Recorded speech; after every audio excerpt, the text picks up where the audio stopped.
They were some of the most ruthless and brutal female war criminals of the Second World War, and on the 4th of July 1946, they were brought out for their executions in front of a huge crowd.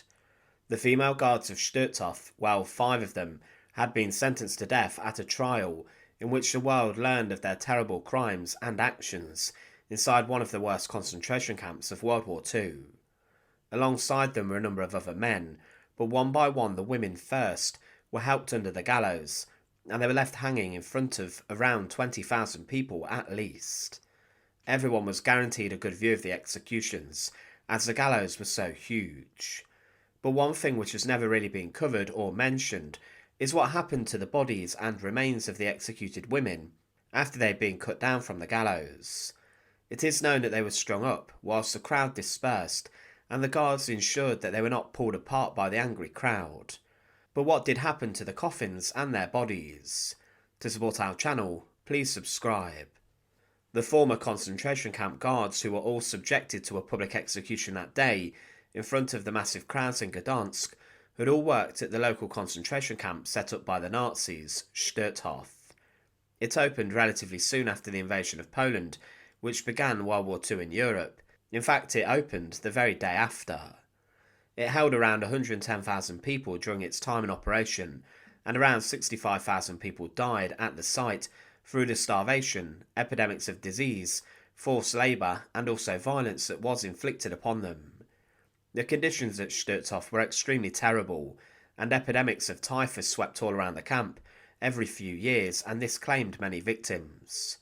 What also killed more was the fact that the SS guards said that those who had become too weakened by disease were then sent to the gas chamber inside the camp. The guards were also known for battering and beating the inmates to death, and even drowning them in mud.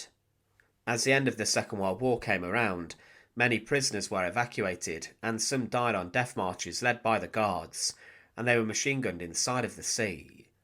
But many women had been called up to serve at Stutthof as female guards, and there were local women at times who preferred the idea of promotion within the SS and better wages rather than doing their normal jobs. Even the women were known for their brutality, and this included Jenny Wanda Bachmann, known as Mad Jenny, Gerda Steinhoff, Eva Paradis, Wanda Clark, and Elizabeth Becker.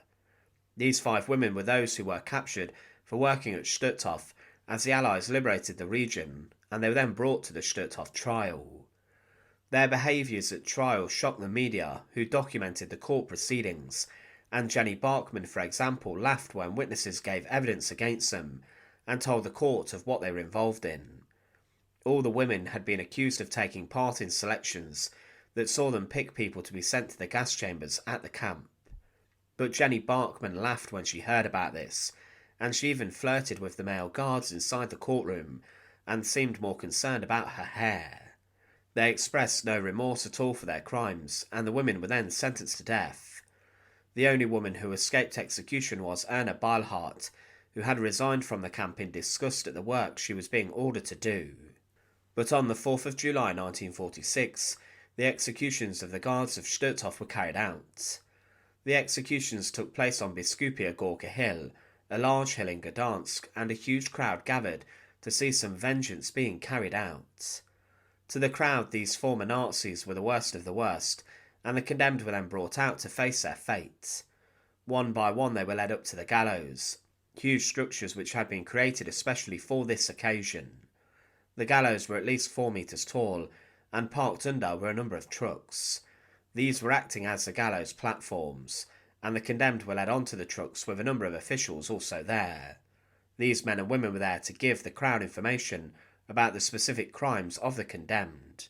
The women were executed first, and they were led onto the back of the trucks, and then were sat on a stool or a chair, and the executioner was actually a former prisoner of the camp of Stutthof, and they were the ones who secured the noose around the neck. After this had been done, the instruction was given to the driver of the truck to slowly drive forward, and as he did this, the condemned Stutthof guard was left hanging on the gallows. The method of death was slow strangulation, and there was no drop. There was no drop aimed to dislocate or snap the neck, and the noose tightened under the weight of their bodies, leaving the women to kick and struggle as the air was choked out of their lungs.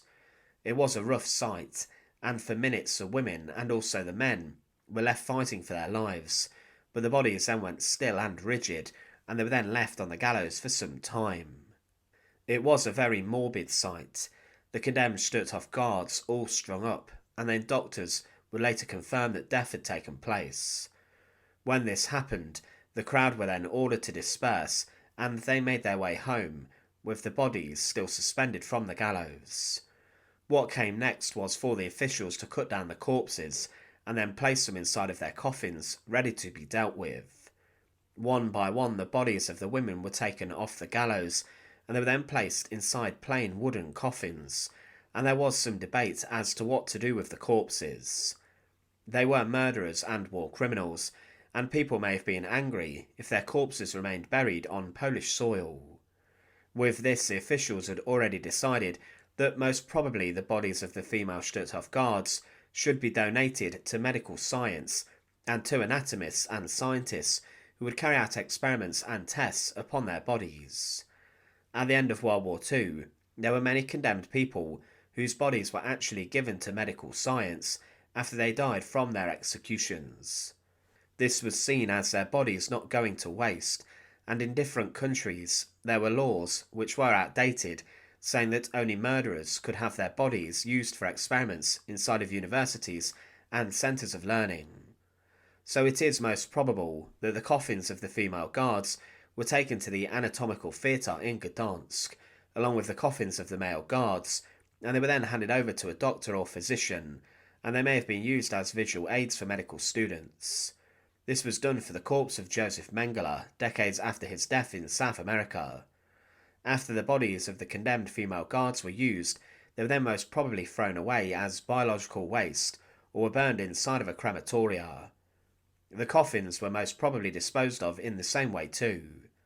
Concerning the corpse of Jenny Wanda Bachmann, there were many rumours specifically about what happened to her body after her execution.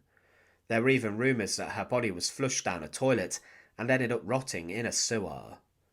So the truth about what happened to the bodies of the female guards of Stutthof, who were publicly executed, was that they were most probably given to medical science. They were cut down, placed in coffins, and were then experimented upon for learning purposes. This has meant that their corpses after death did have a use, then the remains were discarded and thrown away, but it means that there are no graves or sites of burial for the condemned Stutthof guards. They were some of the most barbaric and brutal women of the Second World War, and they were known for their terrible treatment of prisoners and in sending many people to their deaths inside of the small gas chamber of Stutthof. But their public executions were ruthless, and it summed up the anger that many people had inside of Poland at the time towards people who had performed work for the Nazis. Thanks for watching. To support our channel, please make sure to subscribe, and once again, thank you so much for watching.